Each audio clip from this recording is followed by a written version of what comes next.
Buenas, mi nombre es Aaron Benavides de Virtus, un gusto volver a saludarlos y nuevamente esto es el espacio de lectura bíblica, un espacio donde no es teología, no es una escuela bíblica, sino es un espacio donde nosotros podemos leer la Biblia de una forma muy casual, muy tranquila, ¿verdad?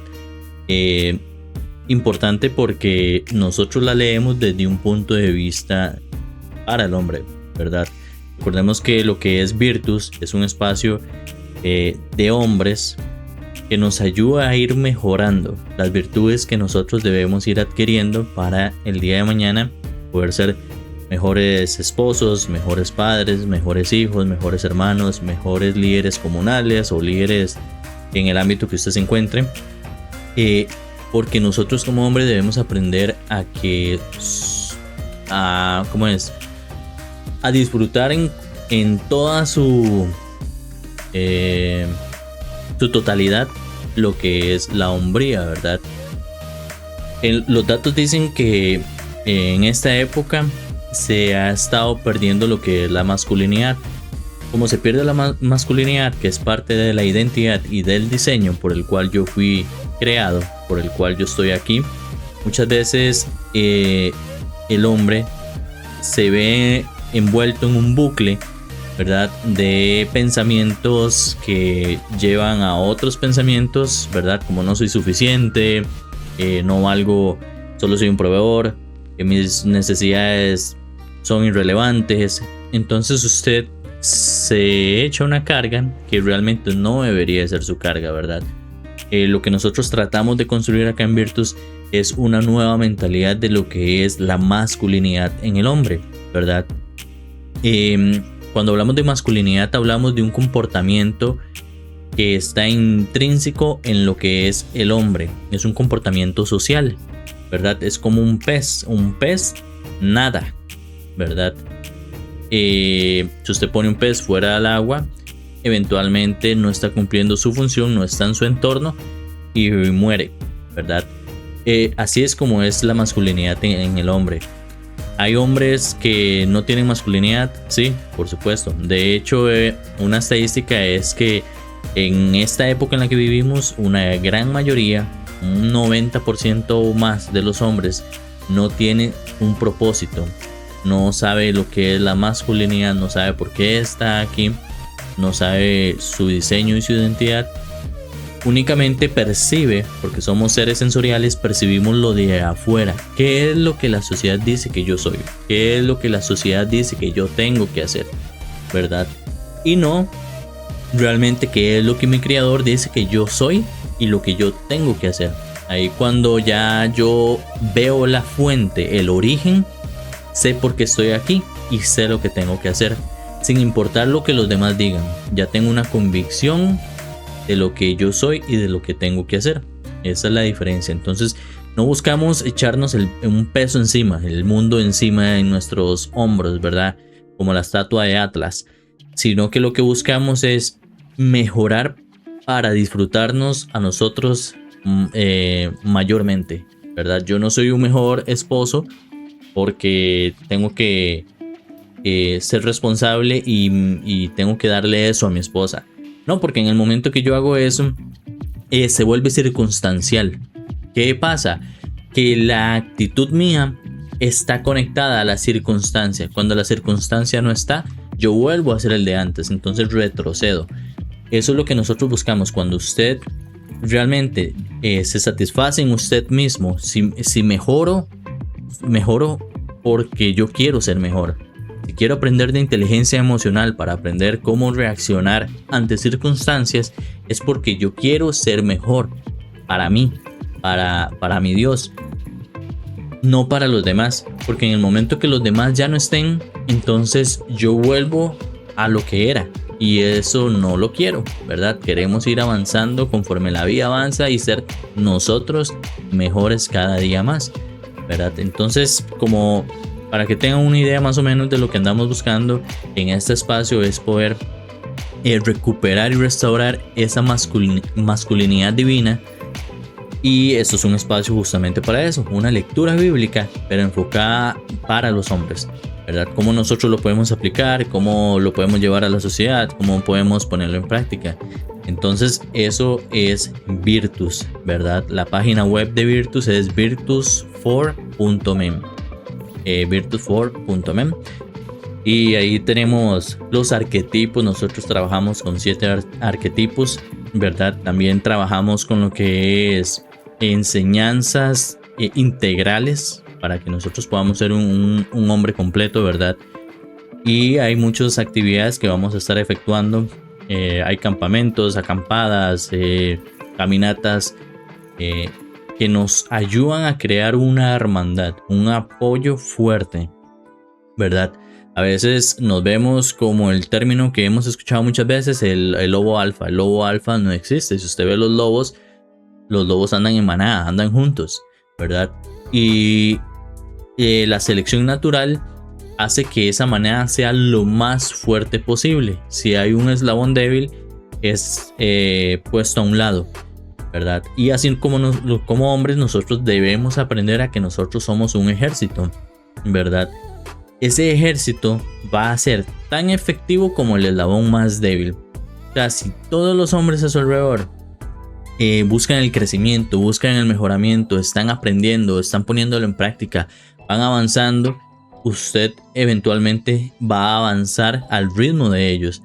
Pero si nosotros estamos en un ejército débil, que están dormidos, que no hacen nada por el otro, cuando venga el enemigo, pues nos va a agarrar por sorpresa y eventualmente nos va a eliminar, ¿verdad?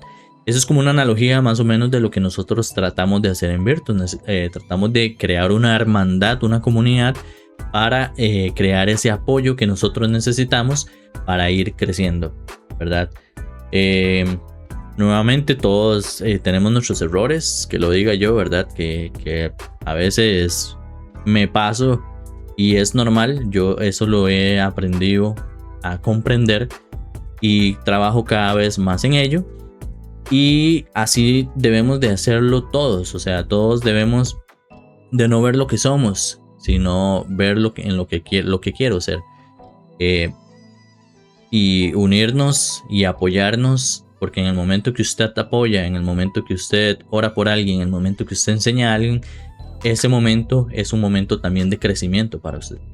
Entonces este espacio es justamente para ayudar a crecer, ¿verdad? No hay que estar en la cima para estar aquí, no. La idea es crecer juntos. Ok, buenísimo. Quiero presentarles nuevamente a los que son nuevos, a los que ya conocen, pues unos segunditos nada más. Y a los que son nuevos, lo que andábamos viendo es justamente de la lectura bíblica, y quiero explicarles rápidamente lo que es... déjame ver acá. Ok, lo que es la Biblia, ¿verdad? Entonces, para los que no saben, la Biblia, el libro sagrado, el manual del ser humano, viene así. Viene dividido en dos libros, en dos partes, perdón, en el Antiguo y el Nuevo Testamento, antes y después de Cristo, ¿verdad? El Antiguo Testamento, dentro hay varios libros, al igual que en el Nuevo Testamento vamos a encontrar varios libros. Esos libros van a estar identificados en una Biblia siempre, así como lo ven en la parte superior. Siempre va a decir el nombre del libro. En este caso vemos Marcos, y también vamos a notar que trae un número, que ese es el capítulo, ¿verdad? Marcos en este caso es Marcos 7, y aquí Marcos 7 y 8, porque una parte es del 7 y aquí comienza el 8. Entonces en esta hoja vamos a ver dos capítulos, por eso dice 7, 8. Aquí solo 7 porque todo esto que ustedes ven en esta página es solo del 7. Luego de ver que aquí está el libro, nosotros podemos identificar también el capítulo que viene acá al lado del libro, y también el número grande. El número grande siempre nos va a definir cuál es el capítulo, y dentro de los capítulos vamos a encontrar una serie de números pequeños que nosotros los vamos a poder ver aquí. Esos son los versículos. Porque la Biblia está así, porque es más fácil de... Bueno, está ordenada no necesariamente cronológicamente, en su mayoría lo está, pero hay una excepción de 2, 3 libros que no lo están, ¿verdad? Pero es es una genialidad porque así nosotros podemos encontrar los relatos de una forma muy sencilla. Marcos capítulo 7, versículo 24. Usted va y lo busca y lo encuentra, ¿verdad? Si no tuviese esto, sería muy complicado encontrar los versículos y los textos. Ahora, algunas van a encontrar unos títulos del relato que más o menos nos da una sinopsis de lo que habla, ¿verdad? Esta serie de versículos. Adicionalmente tenemos referencias o concordancias dependiendo de la Biblia, y algunas son de estudio. Esta que vemos en pantalla no es de estudio, entonces no trae notas adicionales, no trae textos adicionales. Algunas pueden traerlo. Las referencias son pequeños textos que nos refieren a otros textos o que nos dan una explicación sobre algo que viene acá. Entonces nosotros siempre lo vamos a ver en la Biblia. Nuevamente, virtus4.men/biblia. Nosotros vamos a encontrar lo que es el software que usamos para la lectura bíblica en este video. ¿Sí? Buenísimo. Entonces ya con eso pasamos a lo que es la lectura bíblica. Acá yo tengo mis notas. En el video anterior habíamos visto el capítulo 11 y 12, que en resumen hablaba de Juan el Bautista, que manda a preguntar a Jesús si él realmente es el Mesías, porque él se encontraba en una situación muy difícil. Entonces Jesús le dice, pues vayan y díganle a Juan lo que están viendo, ¿verdad? Y nosotros muchas veces como hombres dudamos.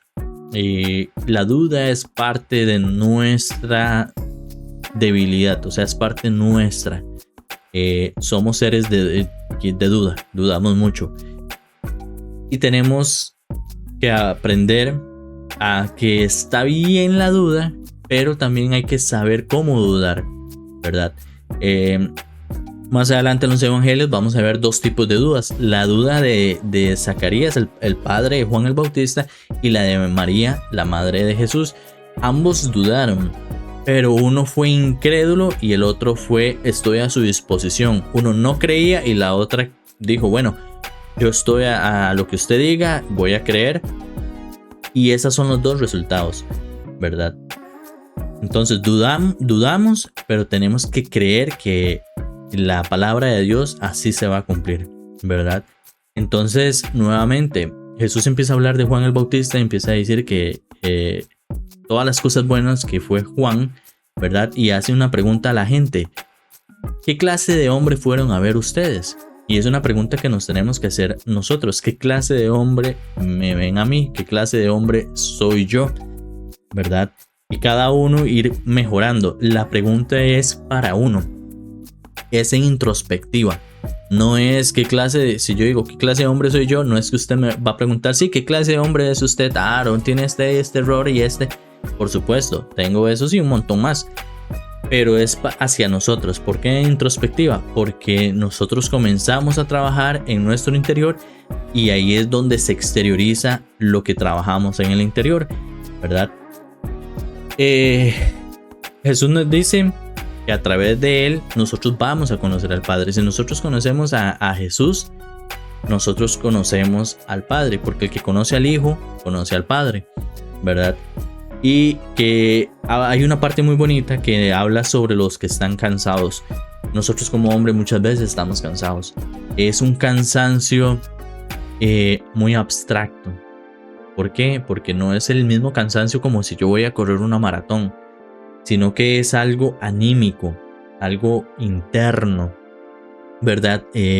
La neblina mental que muchas veces tenemos por falta de certidumbre, no sabemos hacia dónde vamos, no sabemos cómo tenemos que actuar, no sabemos qué hacer, de dónde venimos, ni a dónde vamos, absolutamente nada. Eso es una carga y nos gasta muchísimo, incluso más que la física.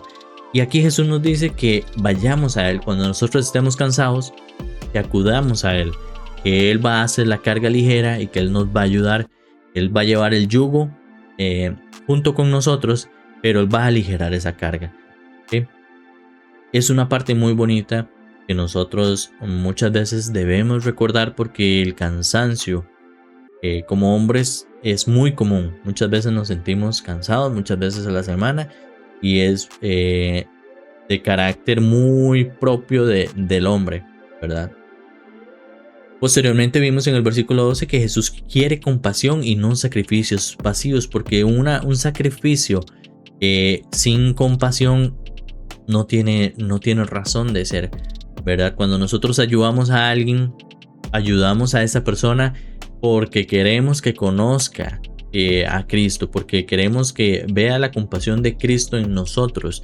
Pero si lo hacemos simplemente por ayudar y no hay algo más grande en nosotros o en la persona que recibió esa ayuda, entonces no tiene ningún sentido, ¿verdad? Acá Jesús sana en el día de reposo y es la esperanza de todo el mundo. Él nos dice que es la esperanza de todo el mundo. Él había sanado, primero perdona los pecados, como hemos visto aquí. Él sana primero nuestro interior antes de nuestro exterior. ¿Sí? Y Él está hablando y Él nos dice que Él es la esperanza de todo el mundo. Y nosotros debemos creer que Jesús es nuestra esperanza. Si nos sentimos desesperanzados, muchas veces nos va a pasar, saber y recordar que Jesús es esa esperanza que nosotros tenemos que ver. Al igual, acá dice que Jesús sana y los fariseos hablan en contra de él, que él echa a los demonios y sana por el poder de Satanás. Entonces Jesús empieza a hablar sobre el reino dividido y que si hay un reino dividido va a perecer, porque no puede estar un reino separado, y se ha visto en la historia, ¿verdad? Pero también eso lo aplica en las familias. Nosotros como hombres, como padres de familia, como líderes familiares, ya sea que usted sea hermano o ya sea que usted se encuentre casado, usted puede liderar su familia y tratar de unirla, no de dividirla, porque si se une va a ser una familia fuerte, pero si se divide va a ser una familia que se desborona fácilmente. Y aquí Jesús nos da ese ejemplo. Si no hago nada o me opongo a Jesús, y si no trabajo con Él, entonces trabajo en contra de Él. Es muchas veces lo que hemos estado diciendo. Jesús no llama a no hacer nada, Jesús llama a hacer. Que si usted ve dos personas en conflicto, que usted sea un intermediario de paz, que usted sea un pacificador, ¿verdad? Que si usted ve una necesidad, que usted vaya y trate de resolver esa necesidad. ¿Por qué? Porque eso nos da valor a nosotros como seres humanos.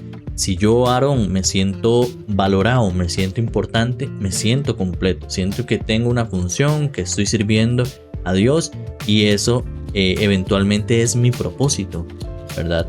No, por eso no es para que los demás vean, sino es para mí, ¿verdad? Entonces Jesús nos dice, hagan, porque si usted no hace nada o no trabaja, pues no es que queden neutro, no, es que usted está en contra de lo que se está haciendo, ¿verdad? Y así debemos nosotros ser en la política, en las escuelas, en las universidades, en nuestro lugar de trabajo. Debemos ser voces de gobernanza para Cristo.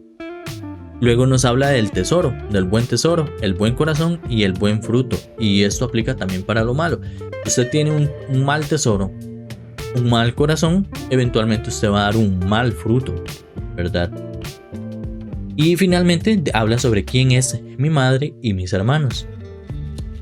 Cuando lo llegan a buscar y está la multitud y Jesús, tu madre y tu hermano te llaman, y entonces él dice, ¿quién es mi hermano y quién es mi madre? A todo aquel que hace la voluntad de mi Padre son mis hermanos y mi madre, ¿verdad? Entonces nosotros debemos de ser sabios y aprender a que en este mundo nosotros vamos a encontrar gente de todo tipo, pero es muy diferente ser parte de ellos, ¿verdad? Yo en mi trabajo, por ejemplo, tengo compañeros, sí tengo compañeros, no son amigos, dependiendo de sus valores. Si es aquel que hace la voluntad del Padre, pues eso es un amigo mío, es un hermano. Pero si es una persona que no tiene valores acordes a los míos, entonces es un compañero de trabajo. Pues hablo y trabajo con él, trato de mostrarle el amor de Cristo y de ayudarlo, pero que él se transforme a mí, no yo a él, ¿verdad? Eso es muy importante, que nosotros debemos aprender a hacer las divisiones, incluso en la misma familia, ¿verdad? A veces hay conflictos y es que es mi hermano y yo voy ahí una y me hace otra vez lo mismo y yo voy y me vuelve a hacer lo mismo. No. Dios nos llama a que seamos sabios con las relaciones, ¿verdad? Que sea mi hermano de sangre no quiere decir que sea mi hermano espiritual. Entonces yo tengo nuevamente que tratar de amarlo y que él se transforme a mí y yo no a él, ¿verdad? Pero hay que tener ciertos límites en las relaciones para que no nos dañemos aún más como familia, ¿verdad? Buenísimo. Entonces, eso fue básicamente el resumen de lo que nosotros vimos. Acá vamos a ir al capítulo, estamos en el 12. Ahora vamos a ir al 13. Vamos a anotarlo aquí para que nos quede. Mateo 13. Perfecto. Nuevamente aquí está la versión Reina Valera, que es la que la gran mayoría tiene, la más común, pero yo les aconsejo que traten de tener alguna otra Biblia porque suele ser un poco confusa en su gramática. También siempre les aconsejo que lleven la Biblia física. La Biblia física, ¿por qué? Porque es un símbolo de lo que nosotros somos, nos recuerda quiénes somos y a quiénes servimos, y también hace que los demás vean quiénes somos y a quiénes servimos. Entonces es importante, siempre lleven sus notas si van a las iglesias o a estudios bíblicos, siempre lleven su Biblia física, aunque no la usen, aunque yo siempre digo que deberían de usarla, aunque todo aparezca en el video bien, búsquenlo en ustedes, porque la práctica hace al maestro y el conocimiento que uno le pide a Dios también entra por ahí, ¿verdad? Si yo le pido a Dios sabiduría y nunca uso la Biblia, pues eventualmente, mágicamente no voy a aprender a usar una Biblia, ¿verdad? Conforme la voy practicando, voy aprendiéndome dónde están los libros, dónde están las divisiones, dónde están los capítulos, etc. Y tomen apuntes para que siempre recuerden mucho más. Solamente oyen, un 7% que retienen, y en 3 días ya ustedes no se acuerdan de nada, ¿verdad? Si lo escriben, ese porcentaje aumenta entre 30 y 40%, dependiendo de la persona. Entonces siempre anoten, y además les queda ahí. Cuando ustedes vuelvan a ver la nota, automáticamente el cerebro va a conectar el mensaje y van a recordar que eso escrito, ¡pum! Y ya les llega el mensaje de una vez sin tener que leer lo que ustedes anotaron, porque ahí está. Entonces los invito a que lo hagamos de esa forma. Buenísimo. Entonces por acá nosotros vamos a leer la nueva versión internacional. A veces leemos la nueva traducción viviente, pero para ir cambiando vamos a usar esta. Dice: en ese mismo día, Mateo capítulo 13 versículo 1, ese mismo día salió Jesús de la casa y se sentó junto al lago. Era tal la multitud que se reunió para verlo, que él tuvo que subirse a una barca donde se sentó, mientras toda la gente estaba de pie en la orilla. Y les dijo en parábolas muchas cosas como estas. Un sembrador salió a sembrar. Mientras iba esparciendo la semilla, una parte cayó en el camino, y llegaron los pájaros y se lo comieron. Entonces vamos a poner la parábola del sembrador. Y dice: la primera fue la semilla en el camino. Y aquí tenemos 2. Otra parte cayó en terreno pedroso, sin mucha tierra. Esa semilla brotó pronto porque la tierra no era profunda, o sea, no tenía resistencia. Entonces, en piedra, pero no tenía raíz. Esa dice que llegó los pájaros. Esa semilla brotó pronto porque no tenía raíz. Entonces la raíz brotó y se secó rápidamente. Entonces dice, otra parte cayó en terreno pedroso sin mucha tierra. Esa semilla brotó pronto porque la tierra no era profunda. Las raíces crecen, pero cuando es tierra fértil, ellas tienen que hacer un esfuerzo para penetrar la tierra. Cuando son piedras, no, ellas se agarran de la piedra y si la piedra se vuelca la planta también. Además que sufre, lo vamos a ver aquí. Pero cuando salió el sol, o sea, la prueba de la dificultad, las plantas se marchitaron y por no tener raíz se secaron. Dice que otra parte de las semillas cayó en espinos que al crecer la ahogaron. Entonces dice que la tercera semilla cayó en espinos y la secaron. Esa es la otra semilla. En el versículo 8 dice, pero las otras semillas cayeron en buen terreno, en el que se dio una cosecha que rindió 30, 70 y hasta 100 veces más de lo que se había sembrado. Y aquí vamos a ver la cuarta semilla que cayó en terreno fértil y esa M la pone dejémoslo así, y dio 30, 70 y 100%. El que tenga oídos, que oiga. Cierra Jesús, ¿verdad? Y hacemos una breve explicación de esta parábola. Las parábolas son como analogías, ¿verdad? Son representativas, representan algo. En este caso nosotros vamos a ver, creo que más adelante Jesús se las explica. Voy a seguir leyendo, ¿verdad? Los discípulos se acercaron y le preguntaron, ¿por qué le hablas a la gente en parábolas? Una pregunta que nosotros nos hemos hecho. ¿Por qué Jesús hablaba en parábolas? Aquel mismo Jesús lo responde. A ustedes se les ha concedido conocer los secretos del reino de los cielos, pero a ellos no.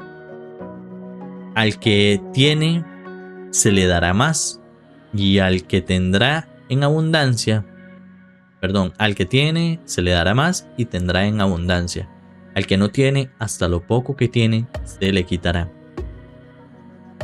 Por eso les hablo a ellos en parábolas.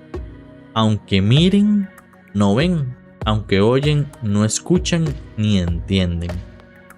Entonces esto quiere decir que el Espíritu a nosotros nos va a revelar cosas que muchas veces las personas no comprenden. Por eso es que espiritualmente la gente del mundo muchas veces no entiende e incluso hasta a veces se burlan de los seguidores de Cristo, de los verdaderos seguidores de Cristo, porque nosotros vemos cosas, percibimos cosas que ellos no ven y no las percibimos por ser cristianos, las percibimos simplemente porque a Dios le place y aquel que lo ama le va a dar más, pero aquel que lo rechaza le va a quitar incluso lo poquito que tenía. Esa es la gran diferencia. En ellos se cumple la profecía de Isaías. Por mucho que oían, no entenderán. Por mucho que ven, no percibirán. Porque el corazón de este pueblo se ha vuelto insensible. Eso quiere decir que los cristianos, los que nos acercamos a Dios, Dios sensibiliza nuestro corazón y nos hace percibir cosas que los demás no ven.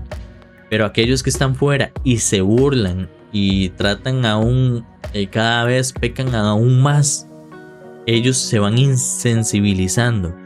Y por eso es que el pueblo no entiende, por eso es que a la gente le cuesta comprender a Cristo. Se les han embotado los oídos y se les han cerrado los ojos. De lo contrario, verían con los ojos y oirían con los oídos. Entenderían con el corazón y se convertirían y yo los sanaría. Estos oídos y ojos no son simplemente los físicos, sino son los espirituales también. Y cuando uno le abre el corazón a Cristo, uno empieza a escuchar y a ver con ojos espirituales. Y aquí dice que conforme uno va viendo, va entendiendo con el corazón y se convierte y Dios nos va a sanar a nosotros. Entonces vemos por qué Jesús habla en parábolas y nos explica que teniendo ojos no ven y oídos no escuchan ni comprenden ni perciben.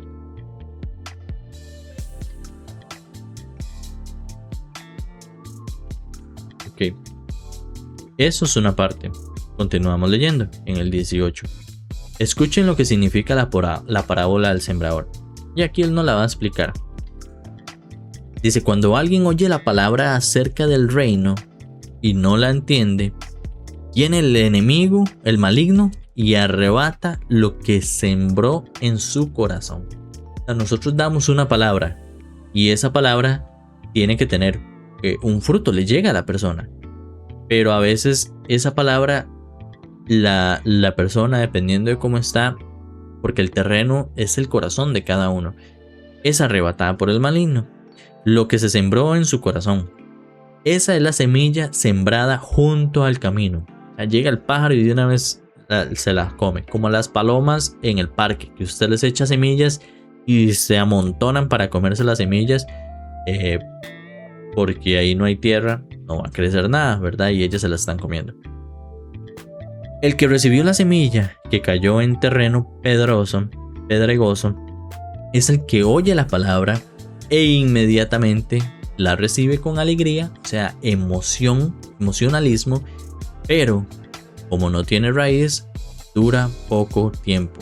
Cuando surgen los problemas o la percepción a causa de la palabra, enseguida se apartan de ella. Y nosotros tenemos que ser muy claros que la palabra de Dios siempre va a estar ahí. Muchas veces nosotros somos emocionales. Psicológicamente, una persona emocional se le llama como una ola en el mar. Va de aquí para allá y el viento es el que la mueve. Ella no decide hacia dónde ir. El viento es el que decide hacia dónde ir. O sea, el problema es el que te mueve. Porque uno es emocional, no tiene una convicción. Muchos hemos pasado por esa parte. Lo que nosotros, si usted se encuentra en esa parte y se percibe así, que cada vez que viene un problema, entonces se aleja y tiene que volver a retomar, únanse con personas fuertes que sean ya semillas plantadas y que estén dando fruto, para que ellos le ayuden a usted a que usted pueda echar raíces más profundas en el cristianismo y que los problemas no lo aparten, ¿verdad? El que recibió la semilla que cayó entre espinos es el que oye la palabra, pero las preocupaciones de esta vida y el engaño de las riquezas lo ahogan, de modo que ésta no llega a dar fruto. Muchas veces hay personas que aceptan a Cristo, pero el trabajo, los amigos, las riquezas lo envuelven. Los vicios, al punto en el que tal vez usted tiene 10 amigos y usted está con ellos, usted sabe que Cristo existe, pero ellos están hablando de un tema que no va acorde a los valores y a la ética de Jesús, y usted sabe, pero como para no ser rechazado, usted sigue la corriente y habla, porque si yo digo algo contrario y hablo de Jesús, que mis amigos no creen en Jesús, me van a apartar, me van a expulsar. Entonces yo prefiero no mencionar a Jesús para seguir siendo parte de ese círculo. Eventualmente, si uno se mantiene ahí, va a suceder lo que pasa. Y hay muchas personas que llegan y fallecen siendo esta semilla. No dieron fruto, ¿verdad? Pero siempre hay una esperanza. Vemos los niveles, pero el que recibió la semilla que cayó en buen terreno es el que oye la palabra y la entiende. Este sí produce una cosecha de 30, al 70 y hasta el 100 por 1. Una semilla multiplicada 100 veces. Es exponencial. 30, 70, 100, no importa. Que dé un fruto, puede ser 2, 3, 5. Pero tu fruto siempre, tu semilla siempre tiene que dar fruto. Tienes que ser una persona que fructifique y que multiplica. Ahora, si yo soy una semilla, por eso Jesús es exponencial. Dios trabaja exponencialmente. Que usted siembra una semilla y dio 3 frutos. Esos 3 frutos tienen semilla y van a dar, digamos, 5. Entonces, de una semilla salieron 3 y luego de una salieron 5. Digamos que 5 por 3 son 15.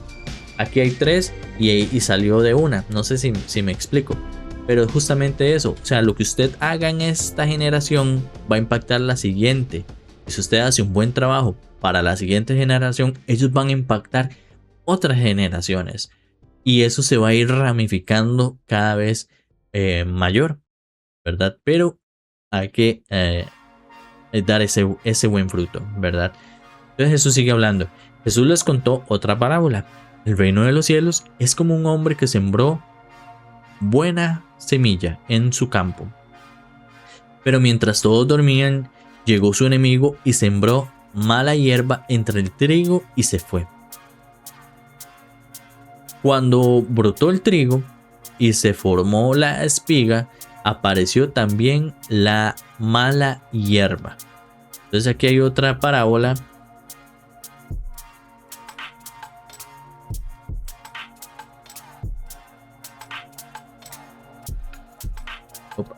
Siembra mala hierba entre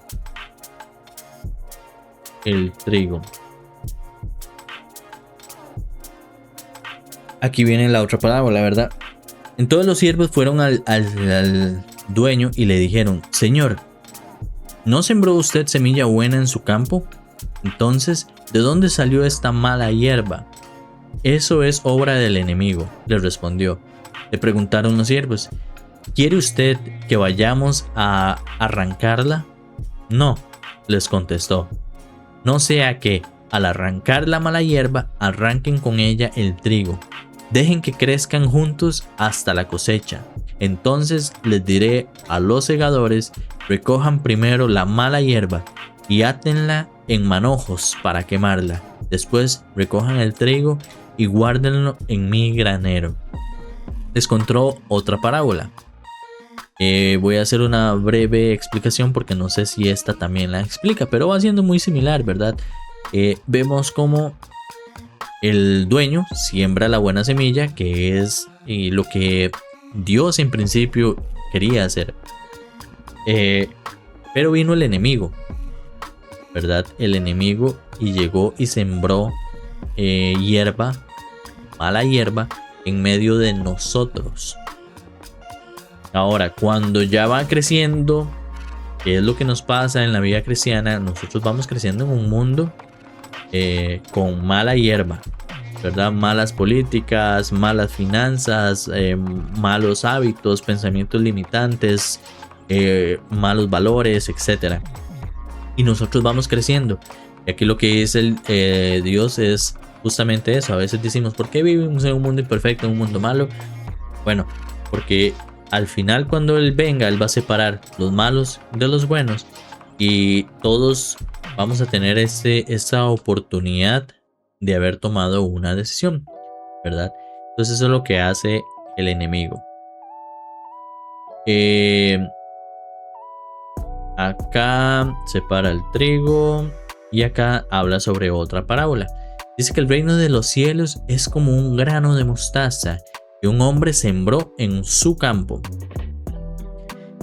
Aunque es la más pequeña de todas las semillas, cuando crece es la más grande de todas las hortalizas y se convierte en un árbol, de modo que vienen las aves y anidan en sus ramas. Eso es una comparación del reino de Dios. Entonces, reino de Dios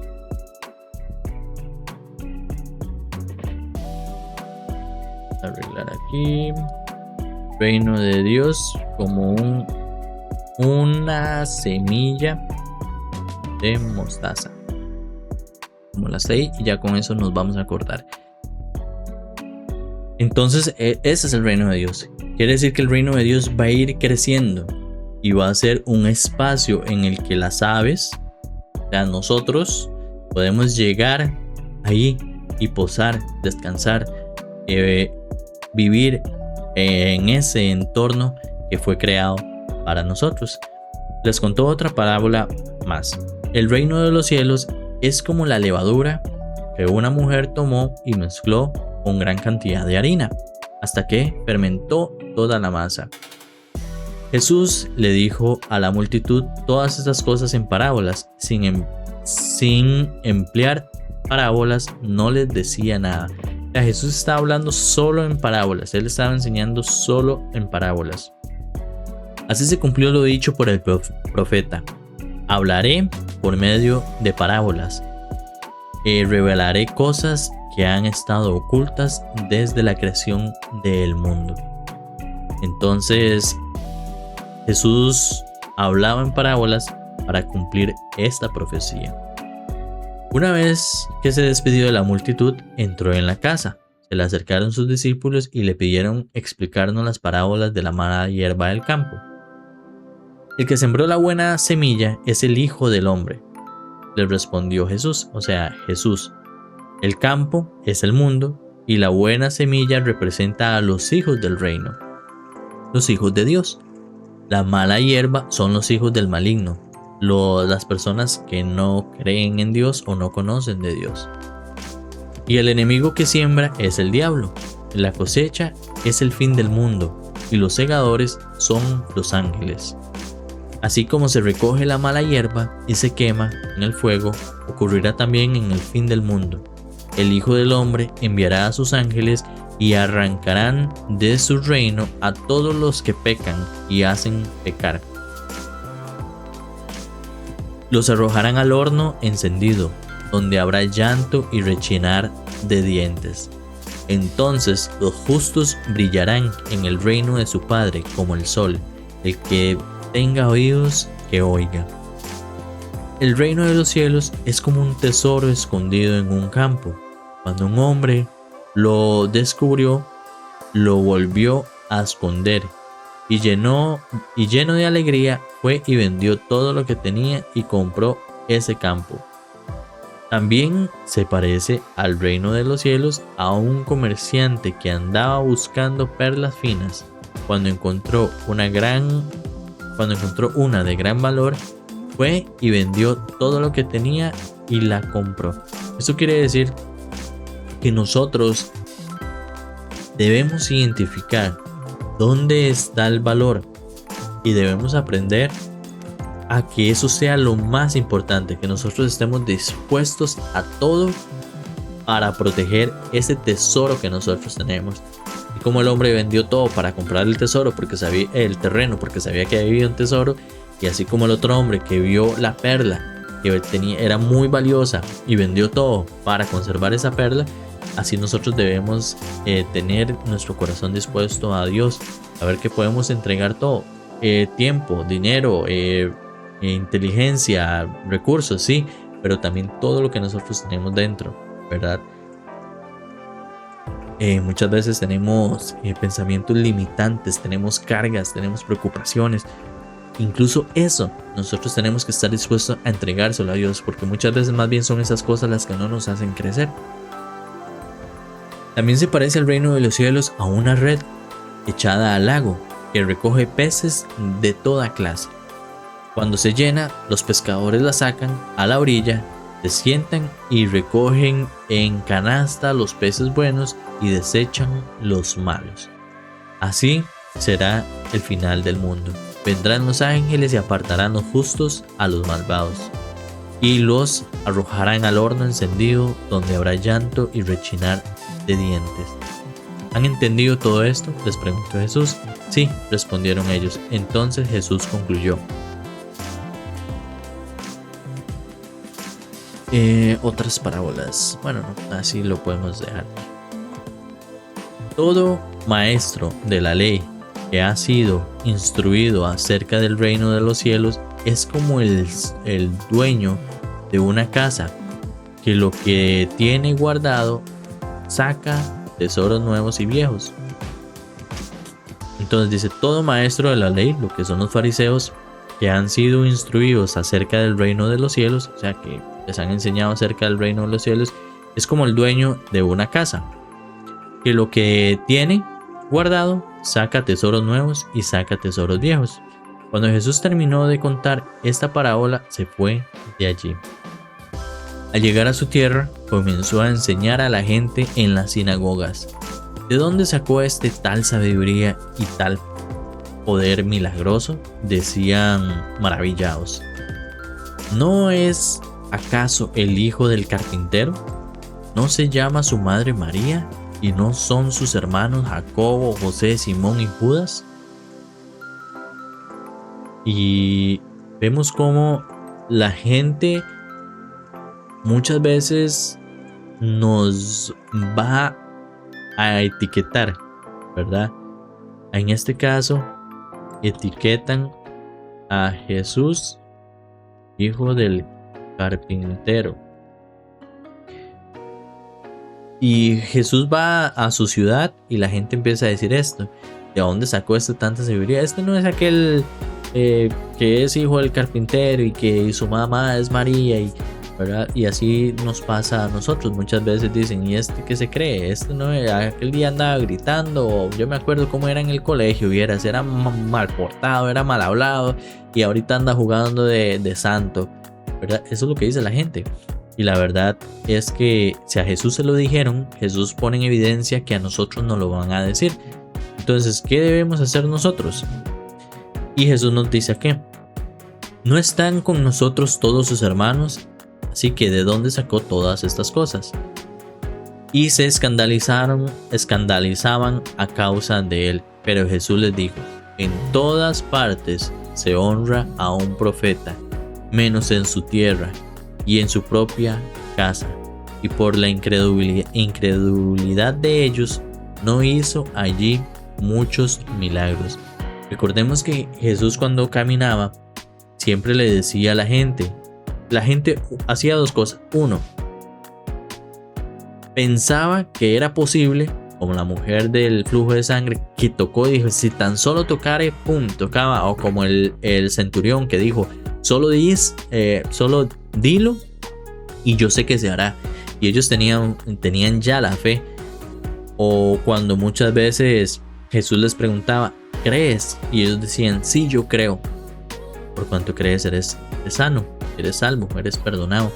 Y se hacía. Entonces siempre había una fe de por medio para que Jesús pudiera actuar. Y eso es lo que pasa en nuestras vidas. Nosotros como hombres debemos de saber que debemos tener una fe que sobrepase nuestras creencias, nuestros pensamientos limitantes sobre nuestras circunstancias, y confiar en que Dios lo puede hacer y lo va a hacer, ¿verdad? Claramente a su debido tiempo, y que se haga la voluntad de Él, porque tal vez una circunstancia que yo estoy viviendo es para más adelante enseñarme a mí cómo lidiar con eso, cómo fortalecerme, cómo ser mejor y eventualmente dar un mejor fruto, ¿verdad? Pero aquí nos dice que nosotros debemos ser conscientes de eso, ¿verdad? Ponemos aquí, no hizo muchos milagros porque la gente no creía. Buenísimo. Y ahí llegamos hasta el 13. Cuando nosotros pasamos a Mateo 14, vamos a seguir viendo un poco más de eso.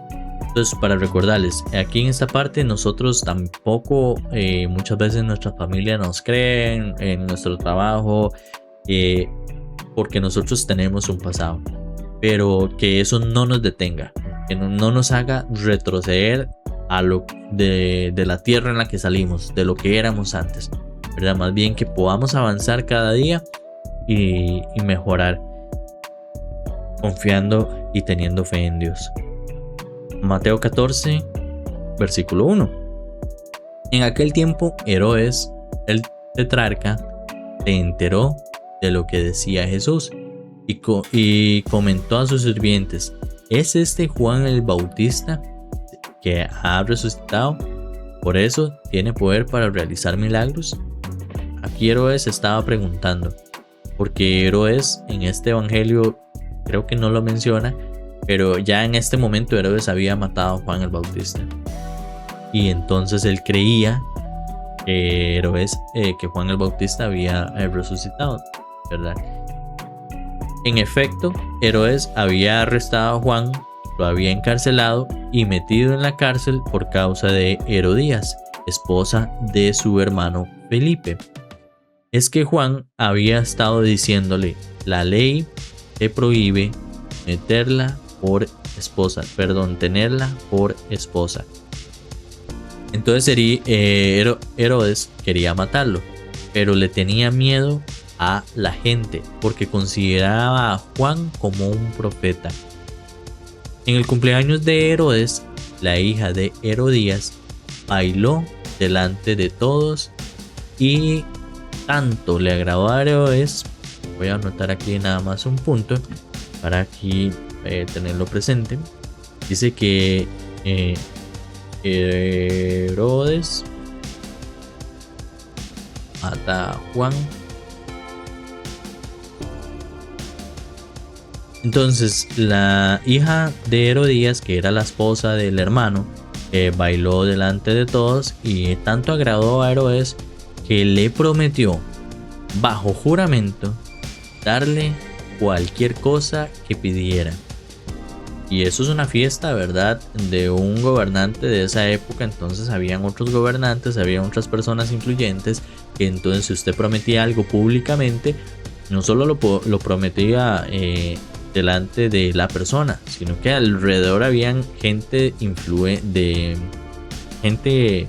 influencia que también podía criticarte o verdad, o hacer, no sé, quitarte ese respeto, ese poder. Muchas veces nosotros por orgullo hacemos cosas y para no perder ya nuestra palabra o no admitir que hice algo mal, entonces decidimos hacerlo de todas formas, aunque eso traiga consecuencias como en este caso, ¿verdad? Instigada por su madre, vea qué importante, porque eso a mí me impactó. O sea, la madre que está haciendo algo malo, que su hija está viendo, la madre instiga a la hija a que pida y que cometa un pecado, no cualquier pecado. Jesús había dicho: no hay hombre más importante aparte de Jesús, más importante que Juan. Y vean lo que la madre hace. La madre hace que su propia hija, a raíz de que Juan exponía el pecado de ella, que su propia hija solicite la muerte de Juan el Bautista. Entonces le dijo la hija: dame en una bandeja la cabeza de Juan el Bautista. Y esto nos enseña dos cosas: cómo la madre hizo pecar a la hija y jalarse una torta tan gigantesca que me imagino que tuvo consecuencias muy grandes a nivel personal. Y lo segundo es la caballada de Herodes, que habló sin pensar. Muchas veces nosotros, movidos por la emoción, ¿verdad?, ya sea una emoción buena o una negativa, tendemos a actuar sin pensar. Y eso fue lo que hizo Herodes en ese momento. Ya se había comprometido y eso le iba a costar a él también mucho. Y así nos puede costar a nosotros también. Entonces, ¿qué nos dice esto? Que tratemos de ser sabios y sensatos en la mayoría de veces, ¿verdad? Porque, por ejemplo, a mí me pasa que yo a veces voy a jugar con unos amigos y yo me enojo. O sea, me enojo. Me molesto y ya estoy caliente por la mejenga. También ya se sabe que, digamos, el cuerpo, cuando uno está haciendo un ejercicio de alto rendimiento, el cuerpo empieza a utilizar el recurso oxígeno en otras partes más relevantes para la función. Entonces el sistema primitivo apaga algunos sistemas para alimentar otros basados en supervivencia. El deporte nosotros lo consideramos, el humano, la sociedad, como un deporte, pero a nivel de cerebro, el cerebro lo ve como una supervivencia. Entonces, ¿qué es lo que pasa? Que cuando yo estoy jugando, el oxígeno, todo bien al inicio, y luego el oxígeno se empieza a perder. Conforme se empieza a perder, ya el cerebro dice, ok, mandémosle oxígeno a los músculos y no tanto al cerebro. Entonces uno empieza a fallar un poquito más cognitivamente y se deja llevar por el instinto. Entonces a mí me pasa eso, y ahí es donde nosotros debemos de cuidarnos a nosotros mismos, pero también pedirle a Dios que nos ayude, porque ahí uno falla, súper normal, y hay consecuencias que nosotros a veces nos arrepentimos de eso. Yo cuando me enojo me arrepiento de haberme enojado, pero ya sucedió. Entonces trato de que en la próxima no hacerlo. Y eso es lo que pasó aquí con Herodes, ¿verdad? Le piden la cabeza y el rey se entristeció. Pero a causa de su juramento y en atención a los invitados, ¿verdad?, ordenó que le concedieran la petición y mandó a decapitar a Juan en la cárcel.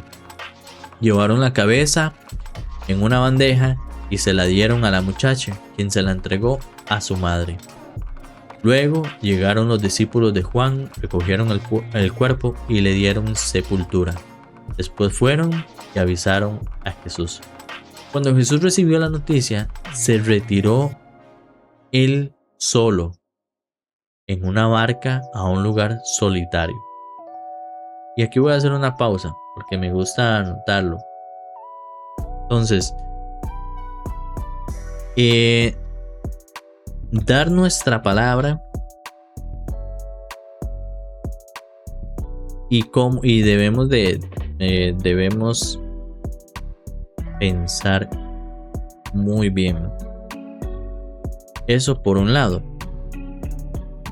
Por el otro, la consecuencia del pecado, que la madre hace pecar a la hija y eso se vuelve una cadena. Ya el otro no quería matar a Juan porque a pesar de que de todo le tenía cierto aprecio, pero como ya se había comprometido, ¿verdad? Ya lo habíamos hablado. Y aquí Jesús dice que Jesús recibe la noticia y se pone triste, se retira. Pero vean lo que pasa. Dice, cuando Jesús desembarcó y vio a la gente, porque la gente lo siguió, tuvo compasión. Tuvo compasión. Y ya esta palabra nosotros la hemos visto mucho. Acá lo pone en inglés. Tengo que cambiar eso. Vale. Compasión. Compasión es poner las necesidades de otros por encima de las mías. Y aquí Jesús recibe una triste noticia y se siente conmovido, está triste, trata de irse a un lugar lejano para estar solito, para procesar el luto, ¿verdad? Y justo que llega y hay una multitud esperándolo. Entonces, ¿qué hace? Él tiene compasión de ellos y sanó a los que estaban enfermos. Al atardecer se le acercaron sus discípulos y le dijeron, él estuvo sanando y estuvo también dando palabra. Este es un lugar apartado y ya se hace tarde. Despide a la gente para que vayan a los pueblos y se compren algo de comer. No tienen que irse, contestó Jesús. Denles ustedes mismos de comer. Esto es como una prueba, ¿verdad? A pesar de que denles ustedes mismos de comer.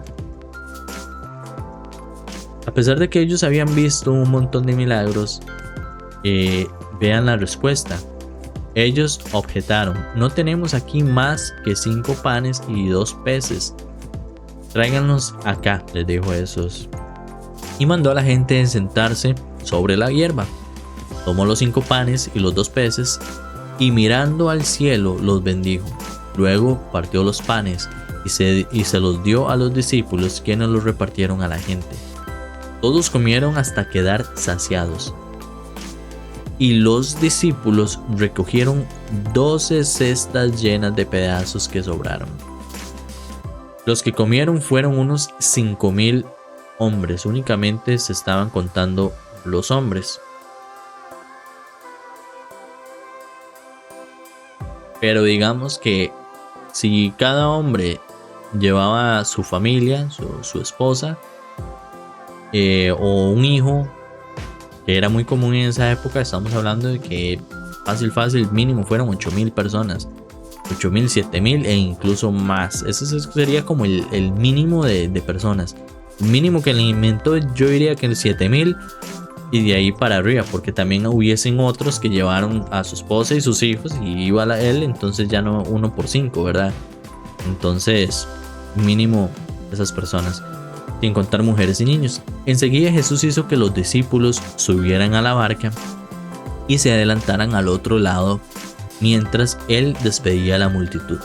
Y se adelantaron los discípulos. Jesús se quedó despidiendo a la multitud. Después de despedir a la gente, subió a la montaña a orar a solas. Aquí él se fue a orar. Ya él tuvo su tiempo.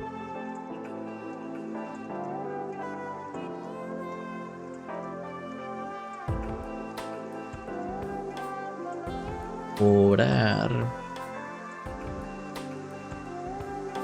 Montaña. Voy a poner Montana. Bueno, no. Era para no cambiar el teclado. Entonces vemos que Jesús estaba triste, sintió compasión, atendió, sanó, les habló, los alimentó. Y ya luego le dijo a los discípulos: váyanse ustedes, adelántense, yo me quedo acá. Despidió a la gente y ahí sí sacó un tiempo para él. ¿Cuántas veces como hombres sacamos tiempo para nosotros?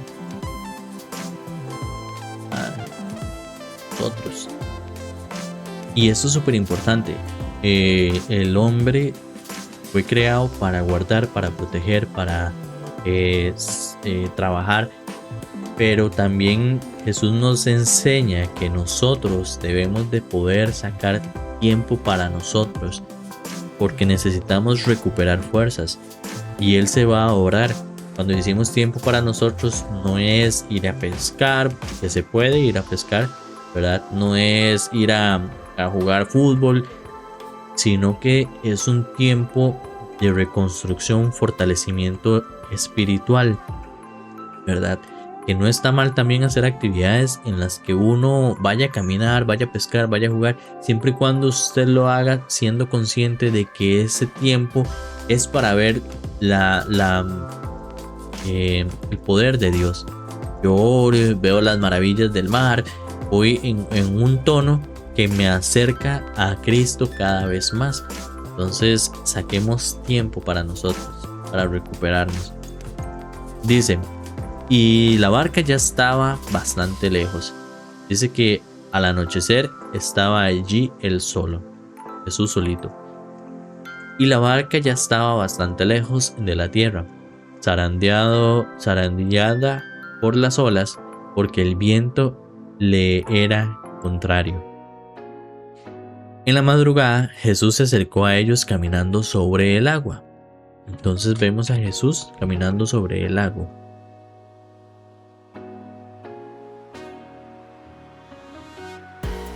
Cuando los discípulos lo vieron caminando sobre el agua, quedaron aterrados. «¡Es un fantasma!», gritaron de miedo. Pero Jesús les dijo enseguida: «Cálmense, soy yo, no tengan miedo». «Señor, si eres tú», respondió Pedro, mándame que vaya a ti sobre el agua». «Ven», dijo Jesús. Nada complicado para Jesús. venga. Pedro bajó de la barca y caminó sobre el agua en dirección a Jesús, pero al sentir el viento fuerte, tuvo miedo y comenzó a hundirse. Entonces gritó: Señor, sálvame. Y acá personalmente es una anécdota de Pedro, donde él llega y Jesús lo hace caminar sobre el agua. Pero si nosotros lo transformamos en una analogía, muchas veces nosotros caminamos sobre el agua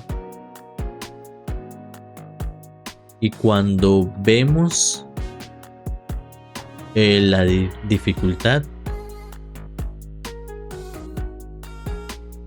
dudamos y nos hundimos.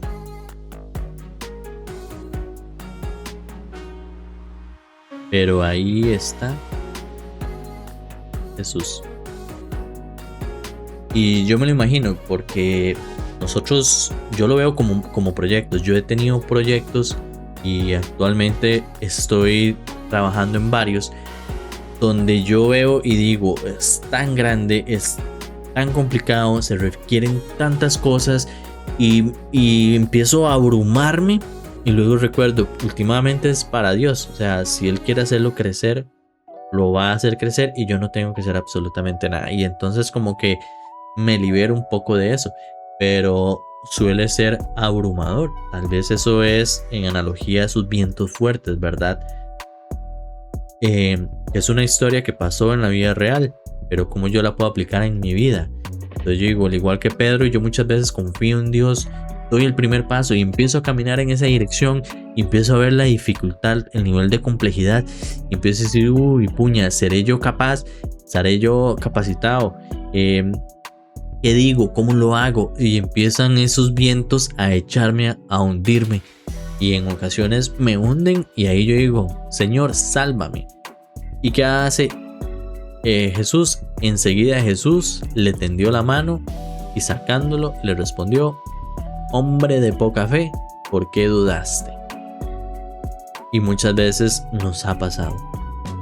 A mí personalmente me ha pasado y seguramente me va a seguir pasando porque somos personas imperfectas, pero debemos de ir tratando de confiar cada vez más en Dios. Entonces Jesús extiende la mano, lo saca y le dice, hombre de poca fe, ¿por qué dudaste? Y esta es la palabra clave, la duda, el tipo de duda, ¿verdad? Que vemos acá. Cuando subieron a la barca, se calmó el viento. Más adelante vamos a ver si hablábamos sobre los tipos de duda, porque hay una duda que es aceptable y una duda que no es aceptable. ¿Okay? Cuando subimos a la barca se calmó el viento y los que estaban en la barca lo adoraron diciendo, verdaderamente tú eres el Hijo de Dios. Después de cruzar el lago, desembarcaron en Genesaret. Los habitantes de aquel lugar reconocieron a Jesús y divulgaron las noticias por todos los alrededores. Le llevaron todos los enfermos, suplicándole que les permitiera tocar siquiera el borde de su manto, y quienes lo tocaban quedaban sanos. Vean la fe de estas personas. Nuevamente, seguramente la historia de la mujer que estaba enferma y que tocó el manto ya se había corrido por las aldeas. Entonces ellos sabían y tenían fe que tan solo que lo tocaran iban a ser curados, y así sucedía, ¿verdad? Entonces hasta acá llegamos al capítulo 14, muy provechoso en resumen, ¿verdad? Para ver lo que hemos visto, vimos la parábola del sembrador sobre las 4 semillas que caen en diferentes terrenos, lo que simbolizaban y que cada una da fruto, y Jesús explica por qué él habla en parábolas, ¿verdad? Y asimismo nos da otras parábolas y sobre el reino de Dios, ¿verdad? Jesús nos habla de las etiquetas que muchas veces las vamos a tener, de cómo a él lo etiquetaron y decían, este no es el hijo del carpintero, pues así nos van a hacer a nosotros. Este no es el hijo de tal, este no era el que se portaba mal en la escuela, etcétera, etcétera, etcétera, ¿verdad? Este no fue el que cometió aquel pecado, aquel fallo. Es irrelevante para Jesús, que ya nos perdonó, ¿verdad? En el 14 vemos cómo Herodes mandó a matar a Juan, todo lo que sucedió, ¿verdad? Ahí podemos ver sobre nuestra palabra lo importante que es y las consecuencias que esto puede atraer, ¿verdad? No solamente para nosotros, sino podemos hacer pecar también a otras personas. Jesús recibe la noticia, se entristece y a pesar de eso siente compasión y atiende a la multitud, los sana y les da alimento a más de 5,000 hombres, ¿verdad? Luego de eso sí saca un tiempo para orar, un tiempo para él, totalmente a solas, solo él. Y finalmente vemos cómo Jesús camina sobre el agua e invita a Pedro a que avance, y Pedro avanza y su duda hace que él se hunda, pero Jesús lo salva y le dice: hombre de poca fe, ¿verdad? ¿Por qué dudaste? Y ahí ellos llegan a la ciudad y todos son sanados gracias a su gran fe. Entonces acá nosotros vemos la enseñanza, tenemos nuestras notas.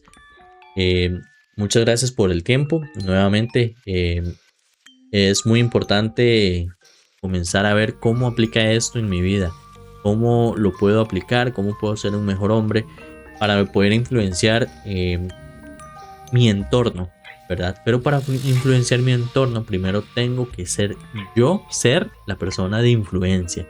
Entonces, ¿qué estamos haciendo para ser esa persona de influencia? ¿En qué estamos trabajando? ¿Qué estamos aprendiendo nuevo? ¿Qué vamos a lograr? ¿Verdad? Impactar más allá de lo que hoy hacemos y somos. ¿Cómo impacto yo las generaciones que vienen? ¿Qué puertas puedo abrir? ¿Qué proyectos puedo iniciar?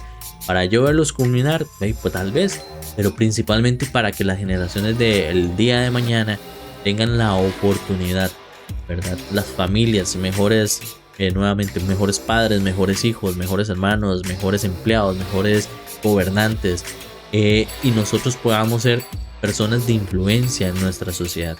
Entonces los invito a que como hombres podamos dejar nuestras cargas a un lado y entregarle todo eso a Cristo para que Él comience a trabajar en nosotros y nosotros podamos avanzar. Tratemos de avanzar sin importar qué, confiando y teniendo fe en Dios, porque Él dijo, Él es toda la esperanza, ¿verdad? Entonces Él ya nos perdonó y nosotros debemos de creer y actuar conforme a esa creencia, porque a veces lo decimos de palabras o lo creemos en el corazón, en la mente, pero no en el corazón, y nuestro fruto no refleja lo que nosotros decimos que creemos. Cuando lo creemos de corazón, el fruto sale, ¿verdad? Tesoro bueno en el corazón, tesoro bueno, corazón bueno, fruto bueno. Genial. Entonces, con eso quiero despedirme el día de hoy. Muchas gracias por todo. Les recuerdo virtus4.mem. Ahí van a encontrar contenido de importancia. Hay unos blogs y vamos a estar haciendo actividades. Entonces, para mantenerse al día, pueden estar ahí en las redes sociales. Igual las estamos publicando. Entonces, muchas gracias por el tiempo. Espero que les haya funcionado. Pensemos cómo aplicarlo en nuestra vida diaria, cómo lo podemos aplicar hoy, cómo lo podemos aplicar mañana. Y nos vemos en la siguiente lectura, porque estas lecturas están buenísimas y estamos aprendiendo muchísimo. Así que muchas gracias, bendiciones y que pasen un excelente día. Hasta pronto.